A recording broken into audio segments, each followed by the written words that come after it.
NS news నేను సుమా ముందుగా బులెటిన్లో హెడ్లైన్స్.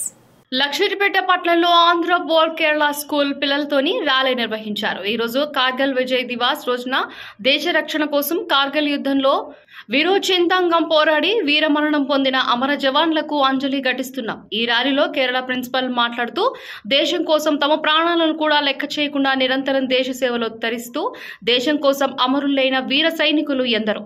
కార్గిల్ విజయ్ దివాస్ సందర్భంగా కార్గిల్ యుద్ధంలో అమరులైన మన జవాన్లను స్మరించుకుందాం, గౌరవిద్దామని మాట్లాడారు. ర్యాలీలో పోలీస్ సిబ్బంది తదితరులు పాల్గొన్నారు.